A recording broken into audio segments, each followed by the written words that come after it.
can tell you what they do here to communicate via the ham radio here club, and you can take pictures and video. And they're very friendly, wonderful smiles. They should be on, I'm really they should be on GQ as far as I'm concerned. All right, welcome. Yeah, we got a nice little setup in here. This is Stan's van, so he's the master control over here.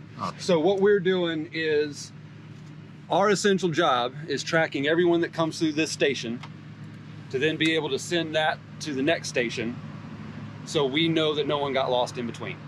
So we're not as concerned with times and all that, but we're tracking when people come across the bridge, they come to the aid station, who they are and their bib number, what time they came through, and then we have a spreadsheet here that gets sent through, and Stan can tell you a little bit more about how that works and operates. But yeah, we just take in that data. The fellows over here at the bridge are writing it down by hand. They'll bring the sheet of paper when they get a full sheet over. We'll put it into a spreadsheet, copy that data, put it into our transmission software, and then we transmit it up to aid station 5. So they have some concept of when to expect those runners. They know when they came through here, so they have some idea when they might arrive at aid station 5.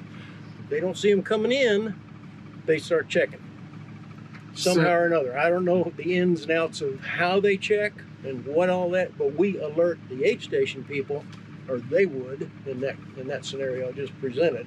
So for the young people out there that don't even know what like ham radio is, like what radio communication is, like how does this work that's like different from like how we communicate now? Okay. Ham radio does not rely on internet. It doesn't rely on cell phones. It doesn't rely on any of that. We broadcast a radio signal, and you have to go through testing and get a license and all of that from the FCC. And the technology of the radio itself broadcasts radio frequency. This is the control head. My actual radio brick is over here, but this is the business end of it. And so this is the radio frequency that we set up. So we actually broadcast in a similar manner that an FM radio station would, or an AM radio station. They broadcast through the air. And so we're broadcasting straight to the next aid station. We don't need internet, we don't need cell phone towers, we don't need anything like that. So do like mountain ranges or like ridge lines, does that affect your signal? In ham radio, we have a number of different frequency bands, and those frequencies behave in different ways. What you just asked about is straight line of sight. We're in a valley right here, so that band that we could use, we can't get to them. So we're using what's called HF, and in that band, the signal skips up to the ionosphere and drops back down on the other side of the mountain. So we can communicate that way, and the mountains, we don't care. Very cool. this type of environment is one of the perfect spots for stuff like ham radio. Yeah. 'Cause, yeah, you don't have to worry about, you know, cell phone signal and all that stuff, and we just get so used to that in our everyday lives, but then you come out here and realize there's nothing here. So it's just an easy and reliable way to communicate.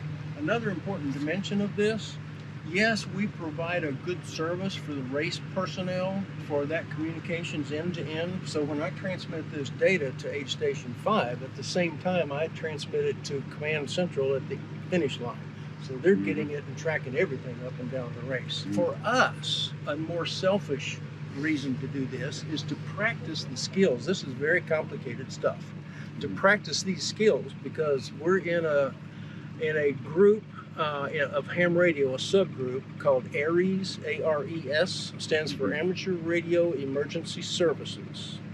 And our club interfaces with Cherokee County EMA, where this group here at this aid station is from Cherokee County Ham Radio Club.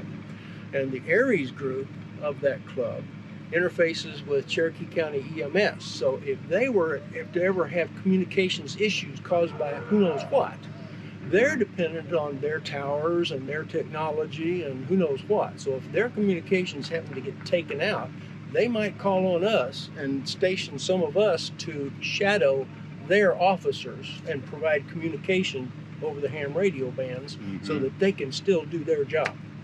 So we practice and drill this stuff here to practice those skills in case that ever happens. Yeah. So far we haven't been called up, Knock on. wood. Yeah, right.